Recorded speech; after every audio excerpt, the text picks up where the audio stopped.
Om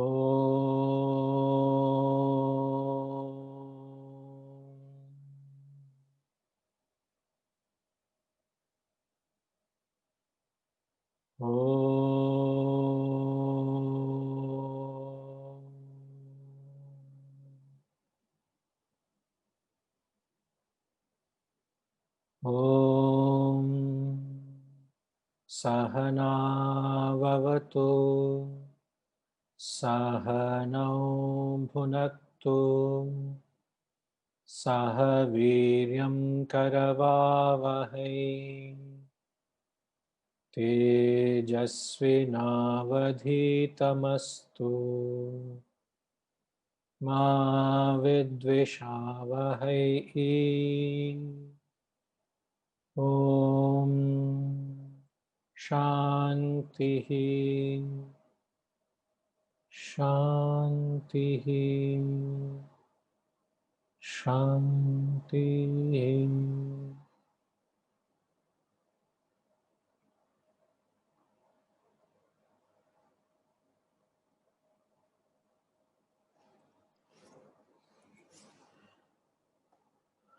Chapter 5, verses 11 to 20. Kayena manasa buddhya kevalairindrirairapi yoginah karma kurvanti sangham tyaktvatma shuddhaye yuktah karma phalam tyaktva shantimapnoti naishtikim ayuktah kamakarena phale sakto nibadhyate sarvakarmani manasa sanyasyaste sukham vashi navadvare pure dehi naiva kurvanna karayan na kartrutvam na karmani lokasya srajati prabhuhu na karma phala sanyogam svabhavastu pravartate nadatte kasyachit papam na chaiva sukrutam vibhuhu ajnanenavratam jnanam tena muhyanti jantavaha jnanena tu tadajnanam yesham nashitamatmanaha teshamadittyavajnanam prakashayati tatparam tadbuddhayastadatmanaha tannishthaastatparayanaha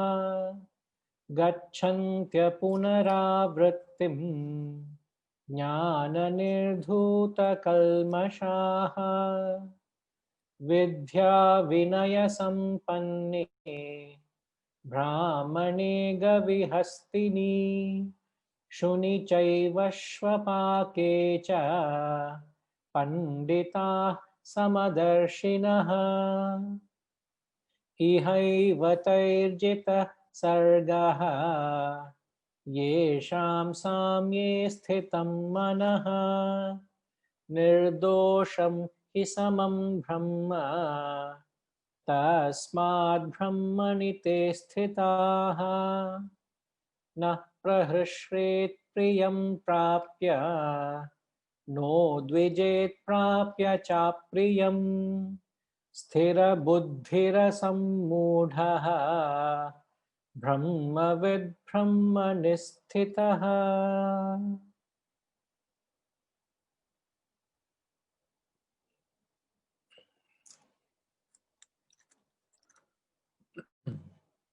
Hari Om and Namaskaram to everyone.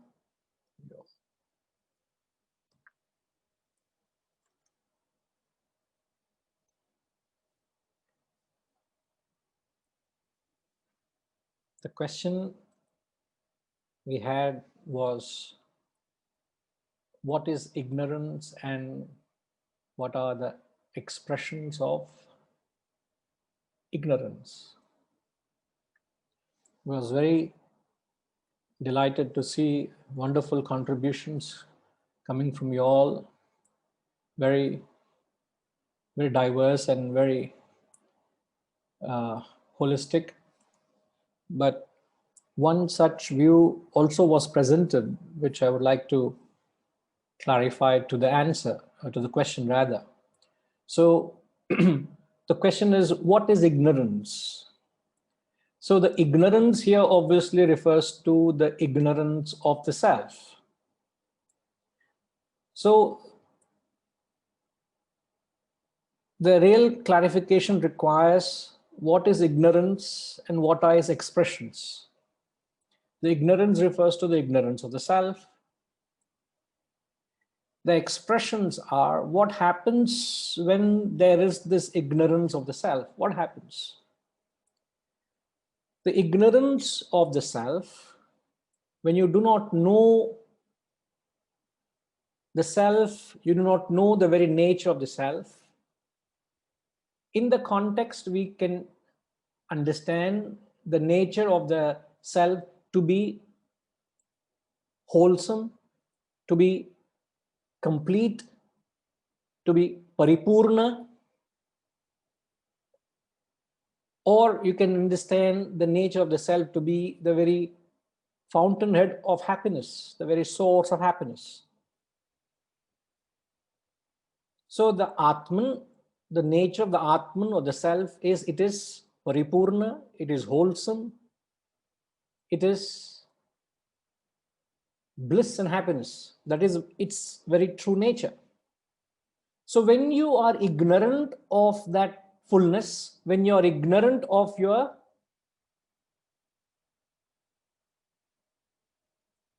wholesomeness, you experience an emptiness within. When you do not know that you are full, when you do not know that you are happy and contented, that's your original nature. When you are ignorant of your original nature, when you are ignorant of yourself, you experience what is known as an emptiness or a void or a lacuna instead of the fullness. But this doesn't happen to a person who knows the self as it is.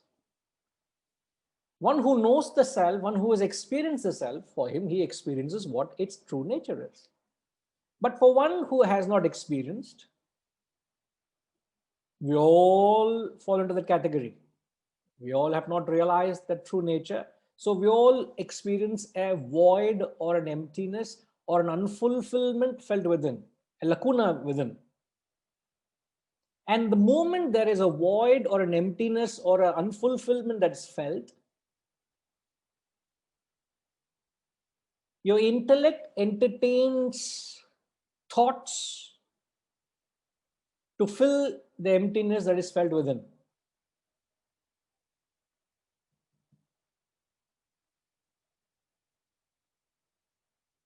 Harishji, if you can just start putting a thought pattern here for everyone, please. Self is in brackets, paripurna, and then comes the ignorance of the self. The ignorance of the self creates void, emptiness, a hollowness.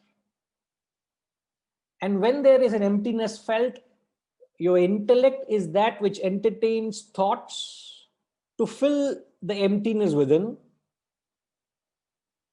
And those thoughts become desires in the mind. And those desires push you out into the world, where you go through the various modifications of krodha, lobha, moha, mada, matsarya, bhaya, These are all the various modifications of emotions that arise from a desire, which causes you a certain bondage to the world, which creates sorrow and suffering.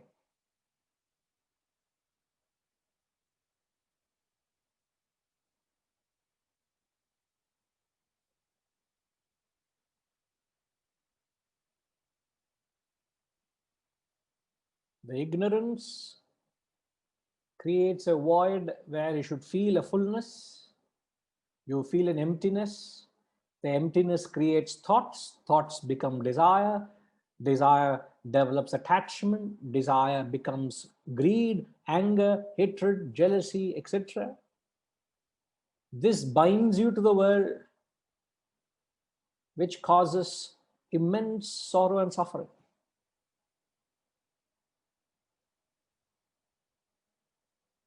So everything stems from you not knowing your true nature, which is your wholesomeness, which is your completeness, which is your fullness, which is your real nature.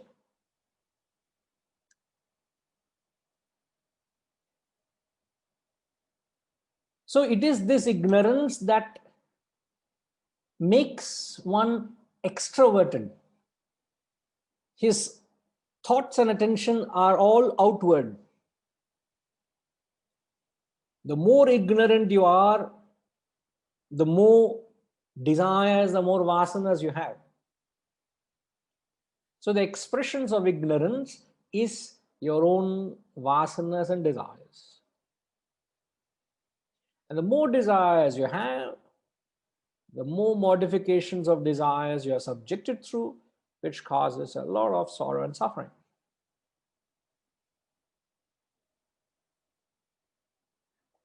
And a unique expression or an experience of that ignorance is, the more ignorant you are, the more empty you feel within, in spite of achieving all what the world has to offer. This is the takeaway from one half of it, one aspect of it.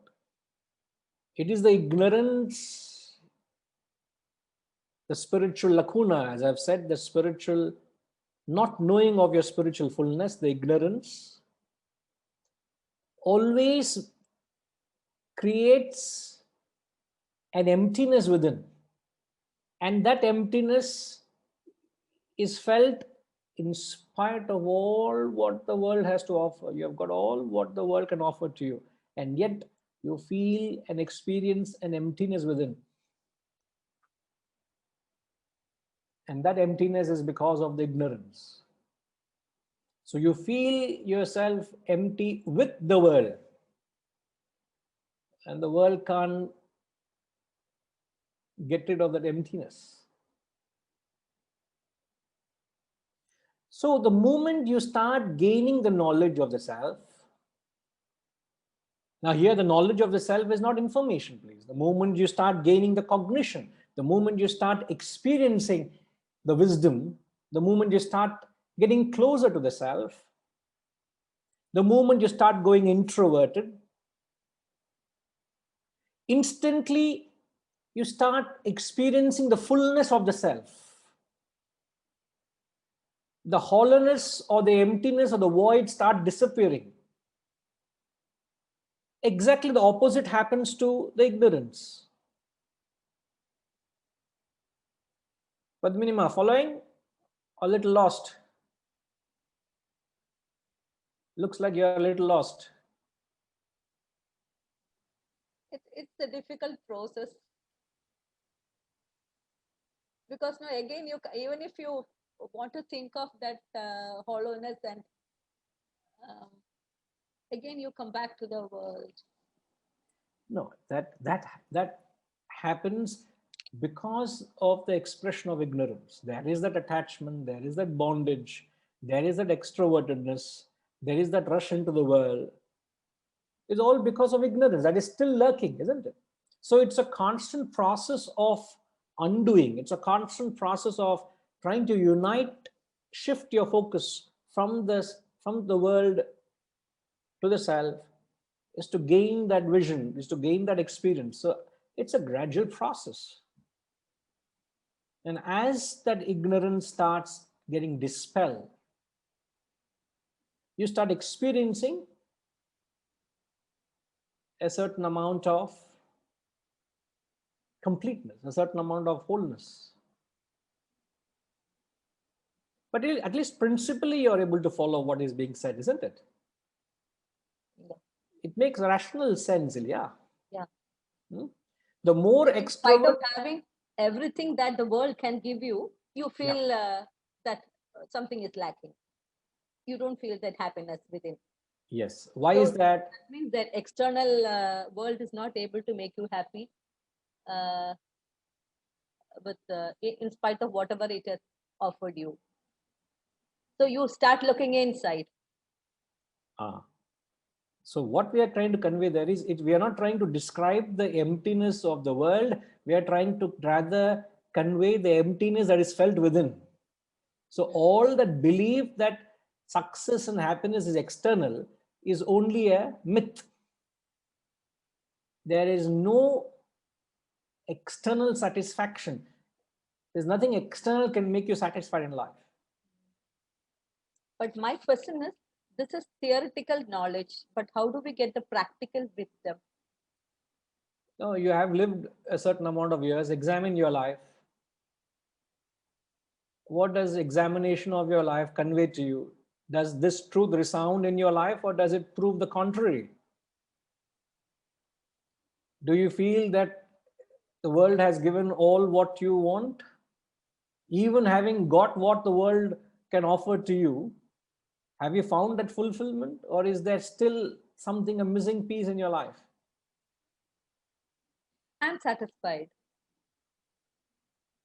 I don't know whether I'm like it's something more that I want. I don't look at it that way. Whatever comes my way, yeah, I accept it. I really do not know. There is something more than this that can make you happy. Something like that. All these things I understand, but that's what I said. How do I go to that stage where I feel the fullness, or I mean, emptiness, hollowness? You know, we are often put through test. And if you don't mind me putting you through test, just to test, you test yourself, but I'm just trying to give you a line of thought. If you feel and if you claim that I am fulfilled and satisfied with life, what we are often told is the happiness and the satisfaction we experience in life is so, in fact, is so delicately, precariously dependent on many factors over which you have no control. Yeah.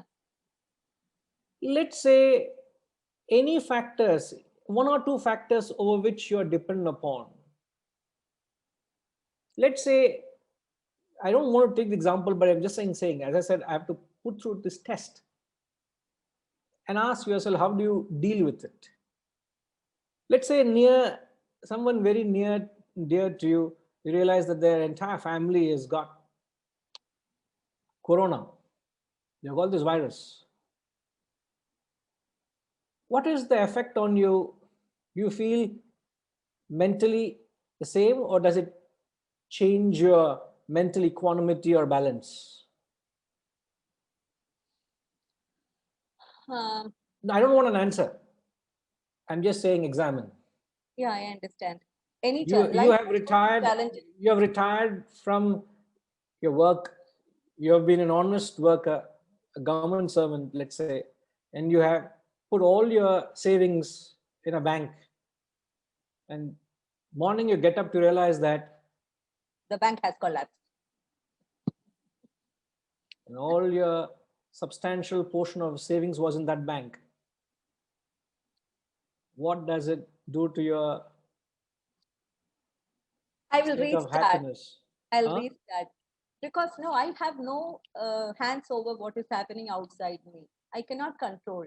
So I have throughout my life, I have faced a lot of challenges, but I have consciously uh, tried to accept whatever comes and the way it comes. because I cannot change it. Correct. So if you feel yourself, you are fairly balanced with or without the external world, that's an acid test to find out whether you're truly happy from within or is it because of external factors. Many people claim to be happy because of vicarious. It is external factors. Any one or two factors are taken away, Yeah. it will True. have instant imbalance. It starts having a toll on your mental health. You see. So ask yourself these questions and examine But whether that, is my happiness, is it coming from within or is it from the yeah, external factors? there may be a temporary setback or something, because instantaneously you may feel, oh, everything is gone, but then you recoup from that and arise from dust. So I'm not joking. Seriously, I look at it like that. Very, very admirable spirit. Yes, that's how it should be. So you're not affected by anything external. So you're happy with it, you're happy without it. That is the sign of one who has revels in peace or happiness from within. One of the qualities of a spiritually evolved person is the capacity to be self-sufficient. In the second chapter of the Gita, he says, Atmanyeva Atmana Tushtaha. One who finds happiness by himself, within himself. So imagine you're just left aloof. You're just left to yourself with no world out there, no one to interact with, nothing out there. Would you be able to find that peace and happiness by yourself, within yourself? How soon would you get bored? The moment that boredom sets in, that means you need the world to keep you going. Nothing. Your musical instruments are not with you. Nothing is with you, ma. Just by yourself. How do you carry on? How are you able to keep your mind equanimous? So again, just a line of thought to check whether is my happiness dependent or independent. All right. So the ignorance expresses in the form of that void, and this void pushes us out into the world to find that peace or happiness, and it only leaves us where we are. It doesn't change your position, irrespective where you are in your course of your life. In fact, you'll realize you'll still feel empty, having acquired the entire world. But the moment you turn inward, instantly you start experiencing that fullness, that wholesomeness. So you will feel happy, you will feel contented without the world. You may not get the love, you may not get the rewards, you may not have the world around with you, but you will still find something within to keep yourself contented and peaceful. And that's experienced the moment you turn inward. So when you're extroverted, you're empty with the world. When you're introverted, you're full with or without the world. That paripurna, that fullness is experienced. So ignorance expresses, the expression of ignorance is in the form of your own vasanas and desires. And the more vasanas you have, less spiritual you are. The less vasanas you have, the more spiritual you are. The more vasanas you have, the more agitated you are. The less vasanas you have, the more peaceful you are. So this is the fact of life, is for you to take a stock of your own spiritual personality and see where you're heading.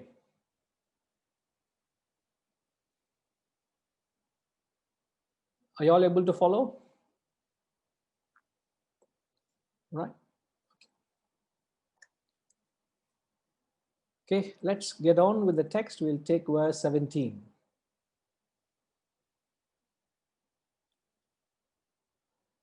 Tadbuddhayastadaatmanaha tannishthaastatparayanaha gacchantya punaravrittim jnana nirdhuta kalmashaha.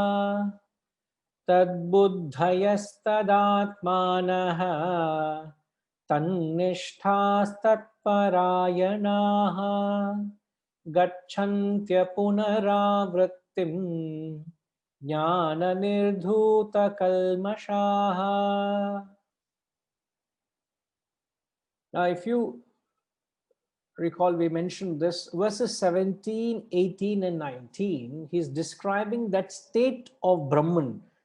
He's describing that state of reality. Verse 17 is with reference to the past. Verse 18 is with reference to the present. And verse 19 with reference to the future. So he's describing that state of the reality with reference to past, present, future, 17, 18, and 19. Now here he says,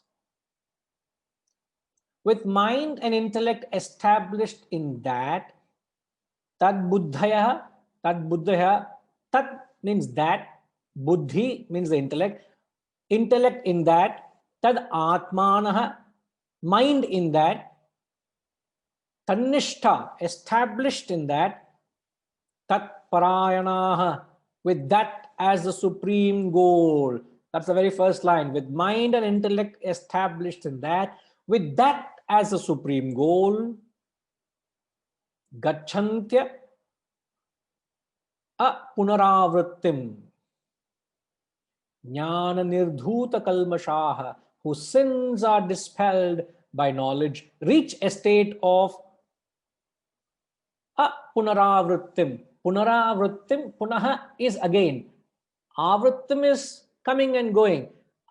Punaha means they don't return. It's a one-way ticket. They go there and don't come back. In the Shastras, they use the language a path of return and the path of not return, no returning. It means they go to that state of enlightenment and they don't fall back. In fact, spiritual progression is often compared in the Shastras. They say spiritual evolution is compared to, let's say, you're walking on a bridge. You're walking on a bridge, and every step you take forward, the bridge behind you has collapsed. So there is no question of you retracing your steps back, means you don't devolve. There's only evolution. So one who has reached a certain amount of spiritual standing or an evolved state, they don't fall back. It takes a lot of effort to even fall back. Theoretically, they're putting it, you can't fall back, you don't come back. Even in a layman's sense, even from a very layman's perspective, a person who is a man of words, who is very literate, who is a good speaker, who has language with him, can he speak broken language anytime? Will he ever forget his language? It's not possible, isn't it? So a person who is cultured will never lose his culture. A person who is mannered will never lose his mannerisms. They're always with him, isn't it? Punaravrittim. They don't fall back. It becomes their swabhava. It becomes almost their dharma, their nature. Now, what the verse is saying is, with the mind and intellect established in that, with that as the supreme goal. Now, first and foremost, that here refers to Brahman. Tat refers to that. Idam is this. So when you say idam and tat, this and that refers to the goal, symbolizing it is far away from you. But that is actually right within you. That self which you pursue is far from you because you have not got there, is actually right within you. Idam is right in me. This is the language of contradiction in the Shastras. But he's not using that here. Now, that as a supreme goal. Now, even to conceive the goal of self-realization, I can hardly think of anyone who can conceive self-realization as their goal. That's what he's saying. With that as a supreme goal. Many people have goals, but they're not that lofty as self-realization. Can anybody claim to have self-realization as their goal? So the only purpose of my life has been and will remain to reach that goal of self-realization.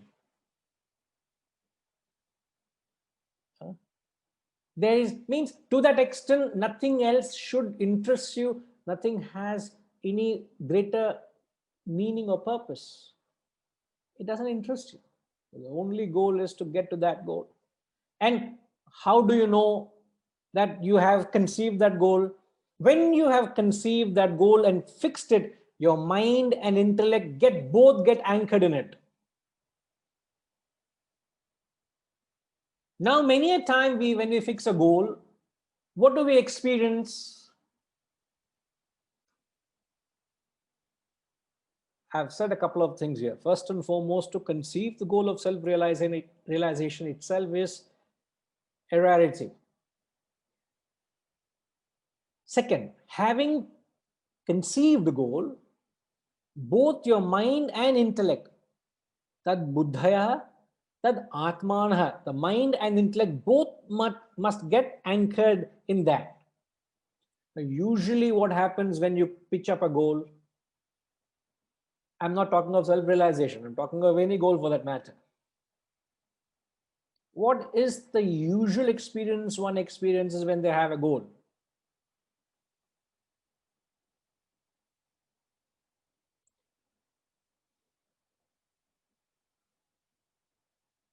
Poonamji, can I ask you, ma?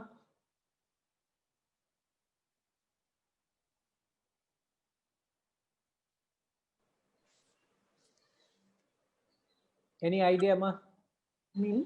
Yes, yes. Today is my first class. Oh, that's why I thought I was seeing you for the first time. Yeah. Glad you can join us, but Yeah. no pressure on you. But if you think you are you able to follow so far? Yes, very much. Glad. Very much. But in case you don't follow anything, please bear with the text. Please bear with the flow, because these are the concepts which always keep coming again and again. So they get reclarified. You get a deeper picture as you go on. You know? Right. Yeah, All right. I do understand. Okay, but do you follow the context? You have any comments when he say both mind and intellect dedicated, devoted to the goal, anchored to the goal? Many a time, what happens in our day-to-day life? True. Do you understand? Do you have an answer to that? I'm not too comfortable talking. No Probably problem. next time. Yeah. No problem. No, get Yeah. comfortable. No problem. That's fine. Absolutely fine. Sure. Thanks. Yes. Manyam Garu. Subramanyam Garu. What happens in most of the times? Hari Om Guruji. Hari Om, sir. When we conceive a goal, we go in a very systematic manner of having a goal, having a time frame. All the management thing we definitely have in mind when we go towards that. We set a goal and then we have a time frame. We break it, small goal, all that stuff. But then what I find is, I have the goal in mind, and initially I'm gung-ho about it. I'm just moving towards that. But as time passes, slowly I find that whatever is the friction, as Harishji puts it in scientific manner, surface friction, whatever friction comes in the way, and then I find that my the initial enthusiasm towards that is coming down. Maybe not getting up on time, maybe not doing things and all that. And I find that what I had planned a month from now is still not there. So it's not always that, I'm able to reach there. Certain areas I am able to reach. But then this initial, lethargy and all that sets in, and then I find that, it doesn't happen the way, I have in mind. What the mind conceives is not actually happening. Anyway. All right. Okay. Yes, Hariji.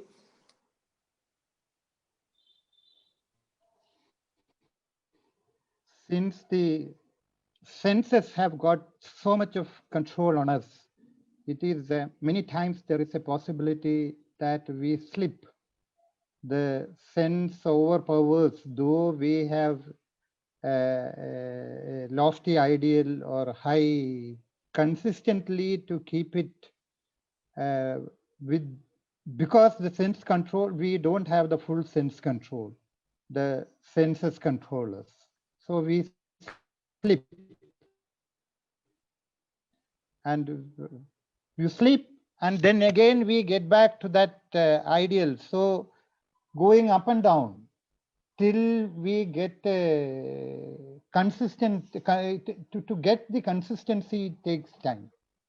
We go up, then slip down, then again we try to climb up, then fall. So this going up and down, it takes time. For some time it continues till we really gather the experience.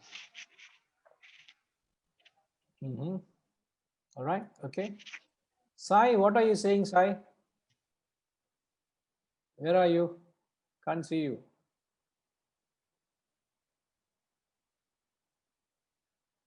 Arambha? What is the next word? Yeah, Shuratvam. I mean, same thing that Subramaniam ji was also explaining, right? Like initially we get a lot of inspiration, maybe out of the feel-good factor. You like something and you start, but slowly when we understand our limitations, or when we get hit by the obstacles, that's when we tend to give up. Maybe this is not the right thing for me, and we move on to some other target. So you keep changing the goal itself, is it? Right. I mean, it goes till it goes, but when you hit the first obstacle, it could be spiritual, non-spiritual, technical, whatever it may be, professional, personal, spiritual, whatever it is. For example, as someone said, waking up early. So we do it, let's say, for a week, and the 8th day, you may have to go to a party or attend some other call, and you have to sleep late. That's when the next day gets tough. So you slip, and eventually you give up. So that's one thing I feel. I get it. All right. Okay. Now Poonamji is comfortable to. Yes, please. That's the spirit, ma. Go ahead. Getting a little comfortable. I mean, in the sense, settled. Yeah, sure. No, sure. when you have a goal in your mind, I think for me, the first thing would be getting restless, a little aggressive, little fluttering, and trying to find. So there's a lot of internal hiccups and things going on because you don't get answers. So there'll be a lot of frustration. At the same time, if you're very focused with the goal, then you keep working on it, and slowly, probably you may get answers, you may not get answers. It may take a longer time, or you may just get something, you may get a right answer or a wrong answer. So the process and the journey is pretty long, I feel. But if you're committed and dedicated, you could get a path and you could start working on it. Wonderful. That's nice. Thanks. Yeah. Now, the verse itself, in fact, gives us a clue to think along with it. See, when he says with both mind and intellect established in the goal, this comes to the concept where we talk about an action can be prompted by 3 possibilities. As we all understand, it's the physical body that gets into an action. The physical body, which you spoke, Hariji spoke about the senses, etc. The physical body doesn't act on its own. There's nothing that drives the physical body. Physical body is a mere vehicle. So there's something that drives the body to contact the world. So the first possibility of an action is where action is driven by the predominance of the mind, where the intellect has no participation at all, where the mind alone goes. Means the mind has a conflict with the intellect, the mind overrules and mind does something. The second is the intellect has taken over. There is a conflict again between the intellect and the mind. There's a tug of war, as always. There's a tug of war between the mind and intellect. And the intellect takes over, but without the participation of the mind. So when you say the mind drives me into action, mind operates on desires, on likes and dislikes, on feelings and emotions. I like to do something. I love to do something. But my intellect is not convinced that I should do it. I'm very passionate about something. Intellect says, I don't think it's the right thing for you to do. But since the mind is strong, mind goes ahead and does it. But there is a conflict. You are not convinced with it, but you like to do it. Second is where the intellect is convinced, but the mind doesn't cooperate. Mind is all the time wandering. Mind is not interested. For example, like I took example of, I understand the importance of getting up and studying, but for some reason mind slips away. Intellect understands, but mind doesn't cooperate. Now, the third action is an ideal action where the head and heart both are in sync and feel there is an integration between the head and the heart. There is a beautiful harmony, and the mind likes to do what the intellect has conceived. Intellect understand what the mind feels. So there is a beautiful flow of the head and heart. There is no conflict within. And that is what he's saying. When the mind and intellect are established in that, means the mind wants to seek the higher, the intellect understands this is the highest objective of life. Now what's happening? We talk about these higher values of life, but where is the mind? Mind is, Hariji, what does this mean? Chakkar, Bhu chakkar. It's going all over. It is caught up. It is running behind all the fascinations of the world. Even though you understand the importance of pursuing something higher, mind is not available, isn't it? So the mind and intellect, when they both are in the flow, your action is perfect. Then you are able to, then only you are able to achieve the goal. Otherwise, it is a great challenge in marching towards your goal. Then that's when your actions become very inconsistent, because the mind is not cooperating. Okay, I just quickly briefed on it because we have explained this sometime earlier. Okay, now when you reach that state, what happens? As I said, this verse is describing that state of reality with reference to the past. Now, the line which conveys, which says, their sins are dispelled by knowledge. This is the line which clarifies with reference to the past. Now, the word sin is, in the context, sin is described as a sum of all your past actions.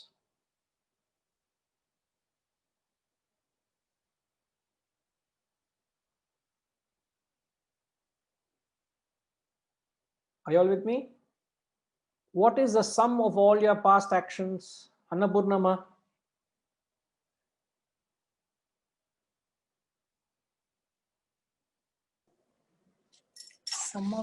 Hari Om Guruji. Hari Om. Sum of past actions means, Guruji? No, you were nodding your head. That's the reason I picked you up. No, actually, I nodded because your all past sins are dispelled, you said. So when you get the knowledge, so that was nodding for that. I didn't understand what is a sum of all past actions means. The good merit or demerits or papa punya we have accumulated by our past actions, Guruji. You can say so. So what do actions create? No, we are talking with reference to past. Huh? With reference to the past.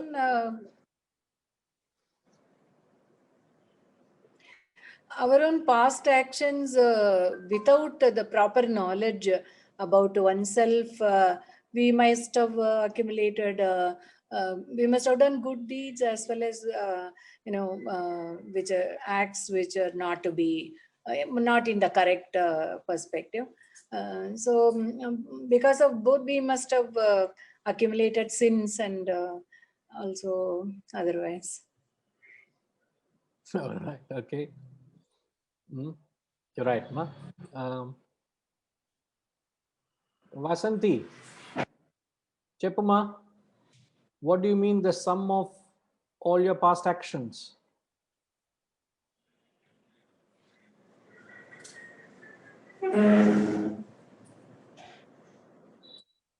Hari Om Guruji. Hari Om, ma. Yeah, sum of past actions, like every action has a cause and effect. So I thought it's the consequences, your present, which is the consequence of your past action. So, Yeah, so what is the consequence of your past action? What does it express as? it could be the consequences as in it could be good or bad, like the fruits of your actions. The fruits of your action. All right. Okay. Not wrong. Rajima, what does the sum of all past actions mean?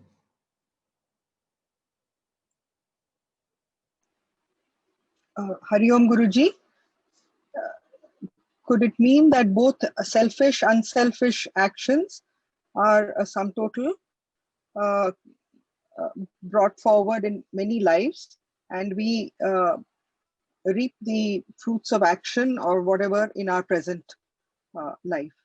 Would that mean this Guruji?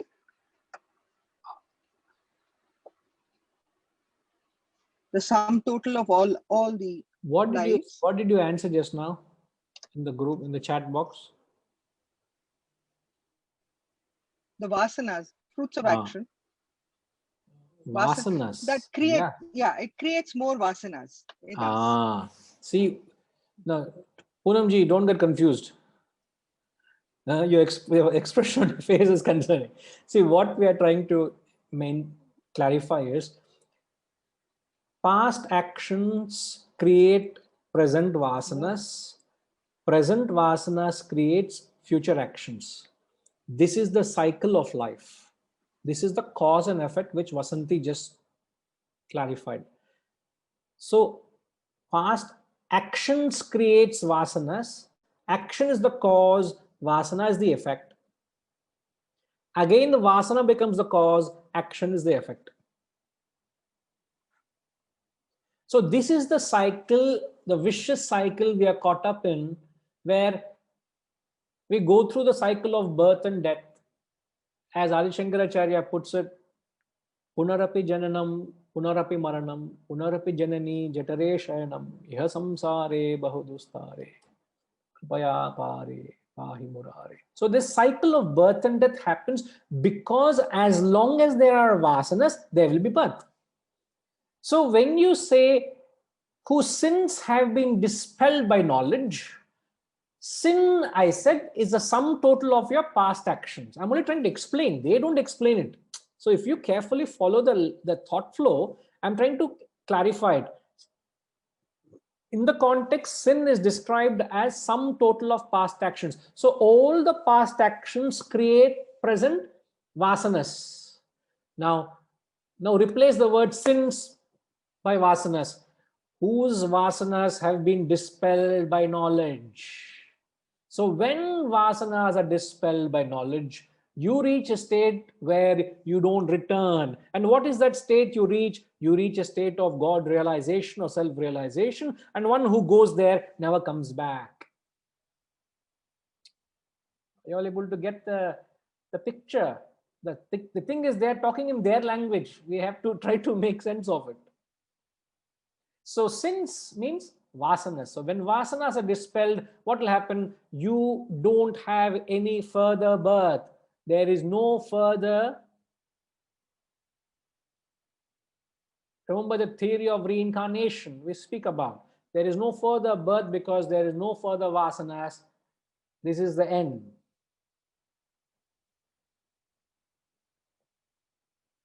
And those people who go there reach a state of no return. The path of no return means they get to that state and they don't fall back. It's like a person who wakes up from sleep. Harishji, one who wakes up from sleep, what will happen to him, one who is woken up from sleep, Harishji?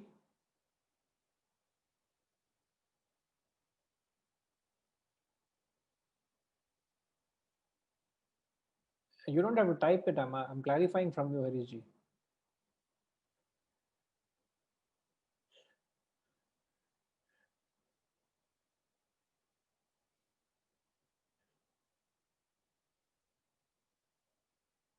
Could you unmute yourself, sir?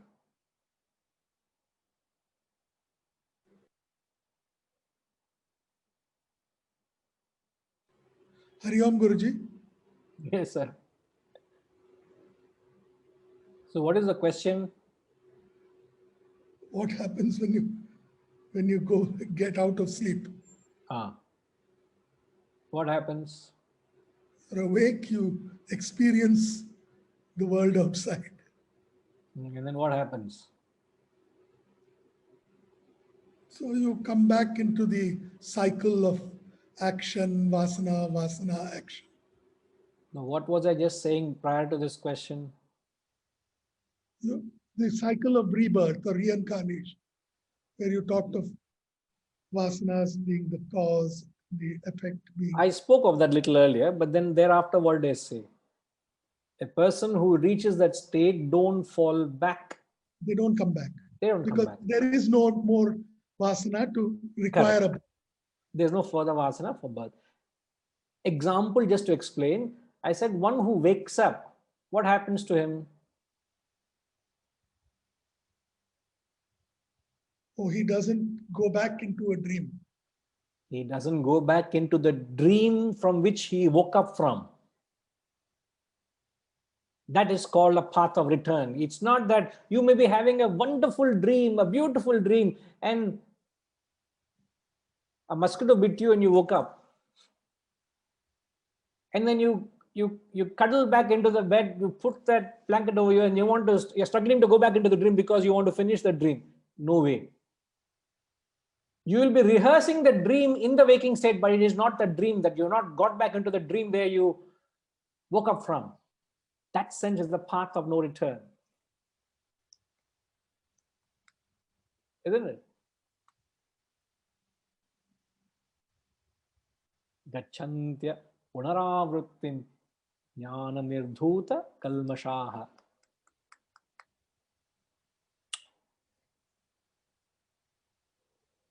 So in fact, the irony of it is nobody ever even conceives the supreme goal.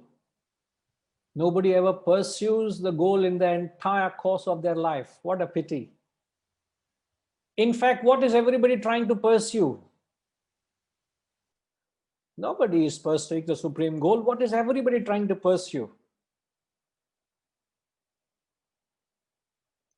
in some form or the other. What are they trying to pursue?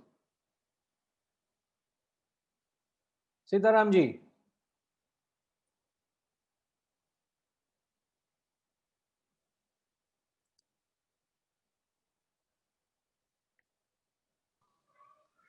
All of us are trying to pursue worldly goals generally. Sir, in the Shastras, they say a goal means it has to be something unselfish. Okay? So if you're not pursuing the highest goal, maybe you can say relative goals, but are they in the same category of unselfish, sacrificial? Yes. Is humanity following into that category? We are not, but we ought to be. I'm talking, what is the current situation? Obviously not. Then what are they following? Humanity, what are they running behind? They're not even seeking goals. What are they seeking then? Only selfish interests. Yeah, just everyone, majority of them are just trying to satisfy their mind's desires. Yeah. Whatever their mind craves or is fascinated with, they're just running behind it continuously, one after the other, one after the other. That has become the objective of life. So what we are being appealed is, don't run behind the mind's fascinations. Conceive a goal and get your mind and intellect established in that.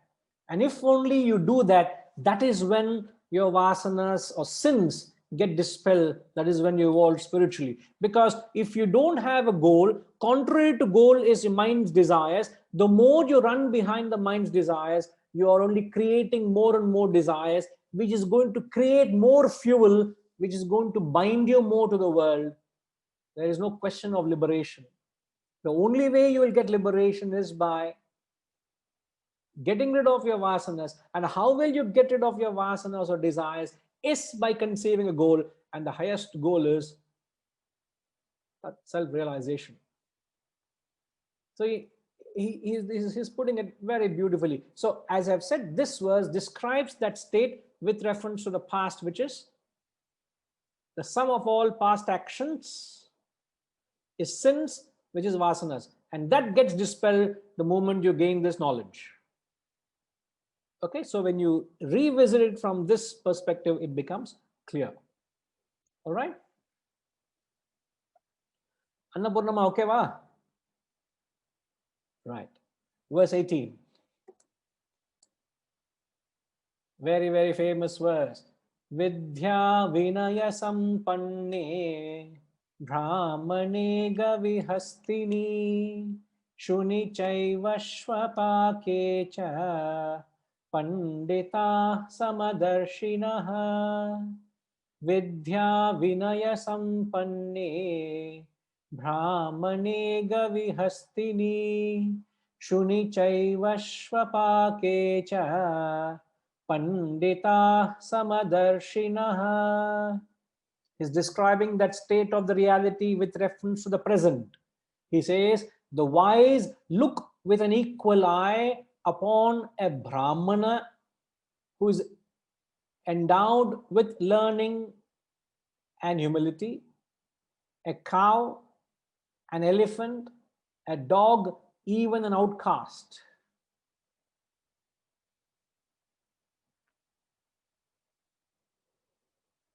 Vidya vinaya sampanne. Brahmani. This, in fact, in this verse, he's giving a true definition of Brahmana. Now, many people are Brahmanas because they are born into a Brahmin lineage. You don't become a Brahmana because you are born into a Brahmin family. Please understand that. I have nothing against Brahmanas. I'm only trying to describe and define who a true Brahmana is. So the Brahmanas in the classroom, don't be offended at me. Huh? Don't have that this fellow has some grudge against the Brahmana caste. I have nothing against them. Vidya Vinaya. The two Sanskrit words, qualities of a Brahmana. Vidya is at the intellectual level with reference to the head. You have Jnanam. And at the mental level, you have Vinaya, which means humility. So Vidya and Vinaya are true characteristics of a Brahmana.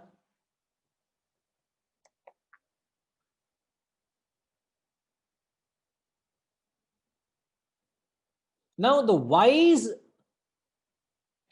man, Panditaha. Who is a Panditaha? Who is a wise man? A wise man is one who looks a Brahmana and a Shvapaka. The lowest Shvapaka is one who is a outcast, a man who eats dog meat, the lowest of people. So he sees them as samatvam. Samadarshinaha sees equality. He treats a Brahmana and a Shvapaka in the same way. And why is he able to treat the same way? When is one able to treat a Brahmana and a Shvapaka in the same way? Yes, Rajima? When he realizes that the Atman is the same in everything. Because he sees the commonality in the both. Perfect. And that is the trademark of a wise man, he says. The wise view equally a Brahmana and outcast. Even a relative sense, you should view, when would you view people differently? When do you have a difference in relationship with people? When do you relate with people differently? Or what is it that creates or establishes a difference in relationship? When do you become preferential in relationships? Hariji says because of ego, otherness. Setuji says otherness.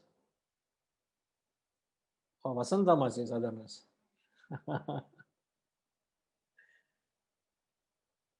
When do you have a preferential relationship?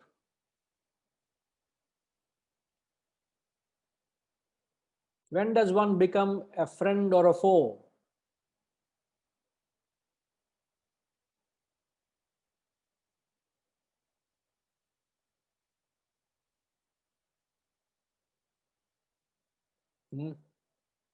Tinkima, any idea?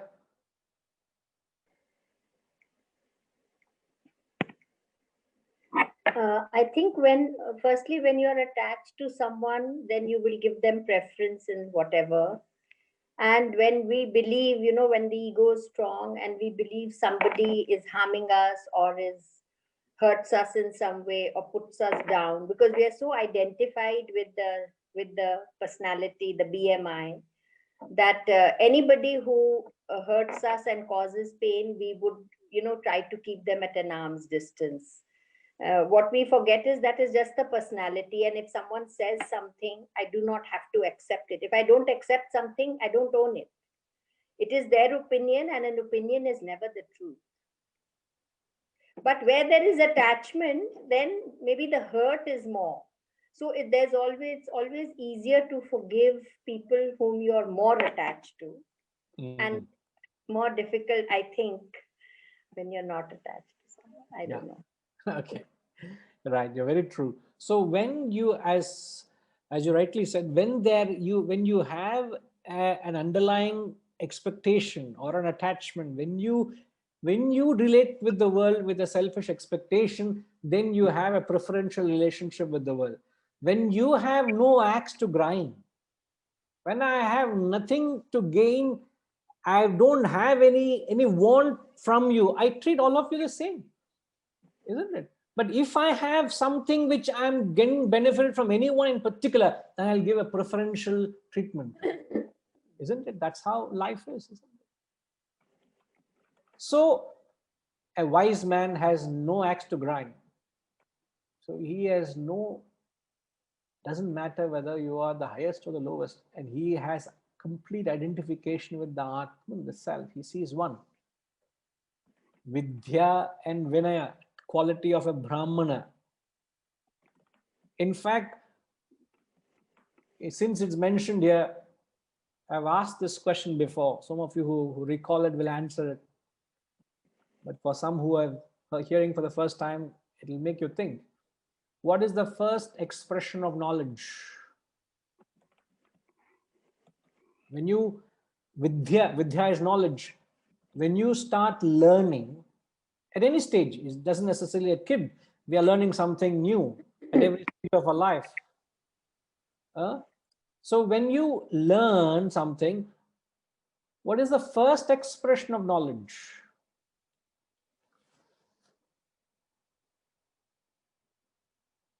Yes, ma. Shivakami ma.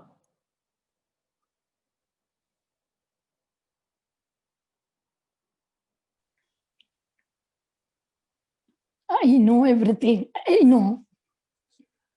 The expression. I know. Correct. I know. Yes, you're right. We heard you, ma.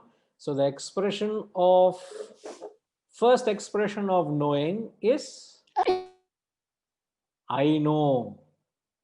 So what comes naturally is ahankar, is like arrogance. So to acquire humility is the last thing that comes.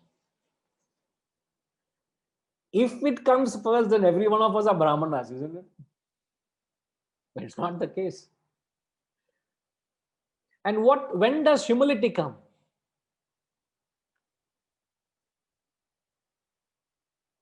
Yeah, Rajima, when does humility come? When knowledge transforms to wisdom, Guruji.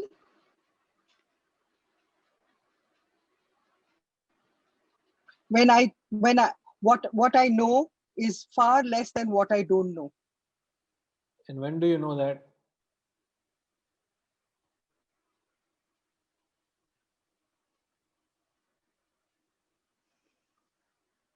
When does it dawn that what one knows is far and little to what one doesn't know? The proportion is vast. But that doesn't happen in a person who has little learning. When he's arrogant, he thinks he knows everything. So to almost go other side of it, when that knowledge, what learning you have, that's my question. When does it happen? When does it really express as humility?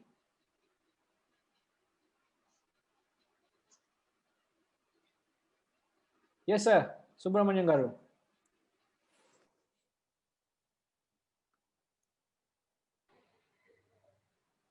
When I really believe that nothing is mine, everything is thine. Whatever has been given to me is all His grace. Because if I am speaking, it is not that I am speaking. I just got the samskaras, my father, mother. If I just look at that, the whole world has made me what I am today. So I'm just a creature of this existence, and the existence is Brahman. So when I start getting that feeling, that's when humility comes. It takes a lot of effort to cultivate that humility. Yes. When you start attributing that learning to factors other than yourself. Yes. So the moment you attribute it to yourself comes ahankar. But the moment, even success, when you're successful, when you attribute that success as if you are the instrument of that success, as if you have choreographed everything in life for success to be a product, if you attribute to yourself comes arrogance. But moment, as you rightly said, when you start just opening your eyes and seeing how so many factors, any small thing, so many people, their wishes, and so many people have contributed to that happening. Instantly that arrogance disappears. You become very humble. You understand you're just, as a old saying goes, you're just a spoke in the wheel of life. You're not the wheel. You're just a spoke, an insignificant spoke. And interestingly, the wheel can go on if one spoke is broken. If one spoke can be removed, and if you are that nuisance spoke, it can be removed. The wheel of life will go on. But when one is arrogant, believes that life revolves around me, you become the pivot as if everything revolves around you. But you're not a pivot. You're just an insignificant spoke. And this takes, and life teaches us the very hard way, isn't it, to become humble?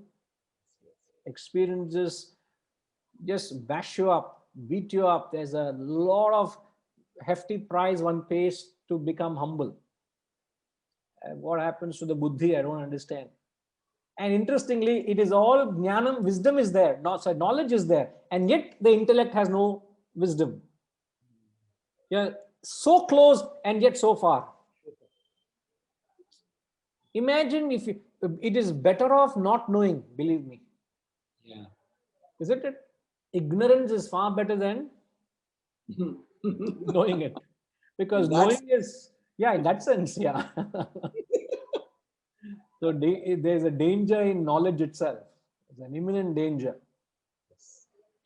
Shurasya dhara. It's a Shurasya dhara. Sorry, sir? It's a Kshurasya dhara, working on the razor's edge. Once you get the knowledge, you have to live that. That's a big, big, big challenge. Every moment the intellect, the conscience keeps pricking us. Oh, you didn't do this. What is the use of knowing? In fact, there's a very interesting observation on this concept. In fact, maybe we can give it a question to ponder on for you all. You know, it's almost becoming a ritual, and it's good for you all to think on. You know, Yes. Maybe the question I would want you all to think of is: knowledge can be detrimental. Explain. Knowledge here refers to knowledge of Vedanta, what we are studying. The knowledge we are learning can be detrimental. Explain. In what way the knowledge can be detrimental?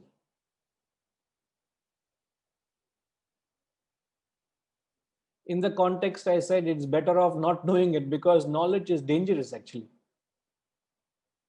So if you don't approach it in a holistic way, it is dangerous.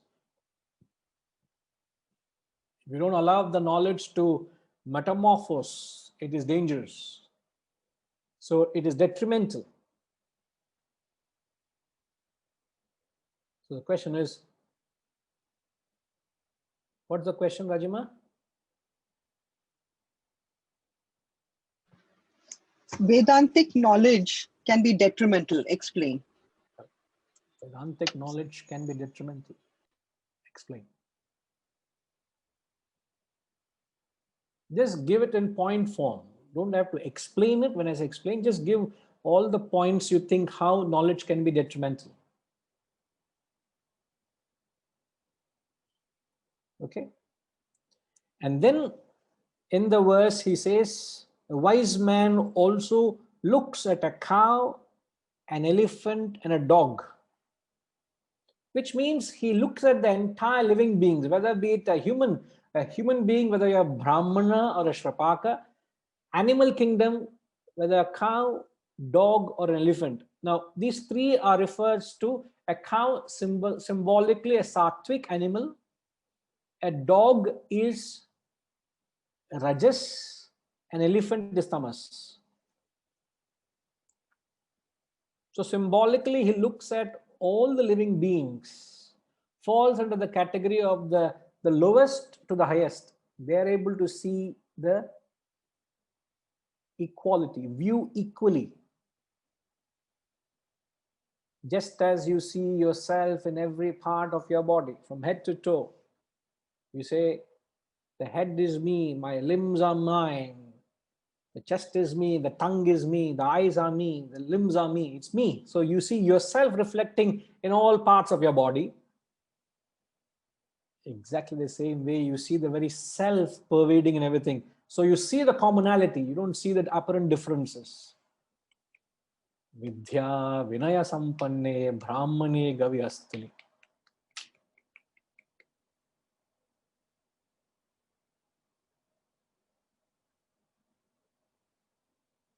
All right. Samadarshina. So don't be carried away by the vestures. You got to see something which is beyond them. That's the message. Once you go beyond the vestures, you see the common substratum, the Atman, the self, the reality. A long way to go. I can only say long, long way to go for me. I'm not telling for you all. That was meant for me. How can I be judgmental on you all? I will never be. So as I'm talking to you all, I'm talking to myself. It's actually lecturing to myself. That's how it should be. That's how it is. All right. So we'll come back. Om Purnamada Purnamidam Purnat Purnamudachyate Purnasya Purnamadaya Purnamevavashishyate. Om Shanti Shanti Shanti. Hari Om. Shri Gurubhyo Namaha. Hari Om.